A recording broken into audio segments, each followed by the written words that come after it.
Hello दोस्तों। आज की हमारी ये सच्ची डरावनी कहानी है जो कि बेहद ही मशहूर है। उस गांव की कहानी है ये जिसका नाम है कुलधरा गांव। तो दोस्तों, इस कहानी में हमारे साथ बने रहिएगा और इस चैनल को सब्सक्राइब ज़रूर से करके बेल आइकन की बटन को दबा के ऑल कर दीजिएगा। राजस्थान का कुलधरा गांव इंडिया का सबसे हॉन्टेड जगहों में से एक। यहाँ कई लोगों के साथ ऐसे अजीब हादसे हुए हैं जिन्हें आसानी से बयान नहीं किया जा सकता। कुलधरा गांव 170 साल पहले अचानक एक दिन बंजर हो गया। जितने भी लोग यहाँ रहा करते थे वो सब ये जगह छोड़कर चले गए। कहते हैं इस गांव के ऊपर एक श्राप है और भटकती आत्माएं किसी भी इंसान को यहाँ टिकने नहीं देती हैं। जब कुलधरा में भूत प्रेत के होने की बातें बहुत बढ़ने लगी तब दिल्ली की एक पैरानॉर्मल इन्वेस्टिगेशन टीम ने इस गांव में जाके इस रहस्य की सच्चाई का पता लगाने का सोचा। 2011 में 4 पैरानॉर्मल एक्सपर्ट की टीम दोपहर के समय कुलधरा पहुंची और उन्होंने अपनी इन्वेस्टिगेशन शुरू करी। शुरू में उन्हें किसी पैरानॉर्मल एक्टिविटी या एनर्जी का कोई साइन नहीं मिला। उनका स्पेशल मीटर जो आसपास की शक्तियों और इलेक्ट्रोमैग्नेटिक फील्ड को आइडेंटिफाई कर लेता है उसमें भी कोई सिग्नल नहीं पकड़ा। पर जैसे जैसे शाम होने लगी उन्हें कुलधरा के माहौल में भारीपन महसूस होने लगा। जब उनमें से एक टीम मेंबर अंशुमन गाड़ी में रखी पानी की बोतल लेने बाहर गया तो उसने देखा कि उनकी गाड़ी पर किसी बच्चे के हाथ के निशान हैं। उसको ये बेहद अजीब लगा क्योंकि दूर दूर तक वहाँ कोई भी बच्चा नहीं था।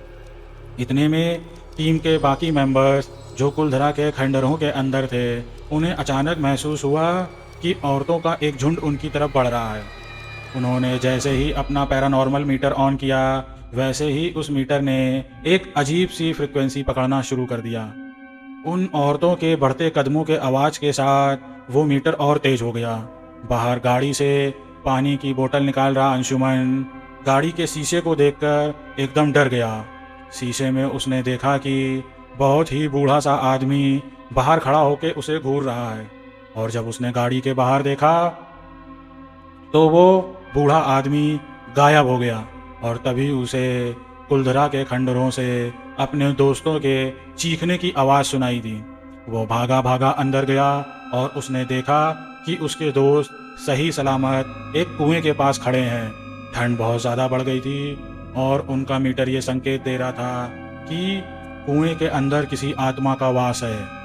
जैसे ही उन्होंने कुएं के अंदर टॉर्च मारी वहाँ से चमगादड़ों का एक झुंड निकला जिससे वो सब बहुत डर गए। अंशुमन ने हिम्मत करके उस कुएं में वापस झांका तो उसको वहाँ से अजीब सी आवाज़ें आईं। वापस चले जाओ वापस चले जाओ यहाँ से, चले जाओ, वापस चले जाओ। और फिर एक बार पीछे से औरतों की उनकी तरफ बढ़ने की आवाज़ें वापस आने लगीं।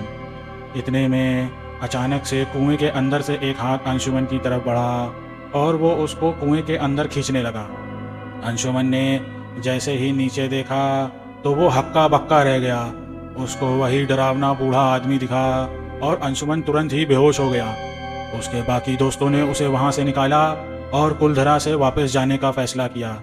जल्दी वो उस रात वहाँ से निकल तो ज़रूर गए लेकिन कुलधरा में जो भी उन्होंने महसूस किया उससे उन्हें महसूस हो गया कि कुलधरा हॉन्टेड है और वहाँ आत्माएं भटकती हैं। अंशुमन की तबीयत उस हादसे के बाद से काफ़ी महीनों तक खराब रही। करीब 27 सालों तक वो बूढ़ा आदमी उसके सपनों में आता रहा।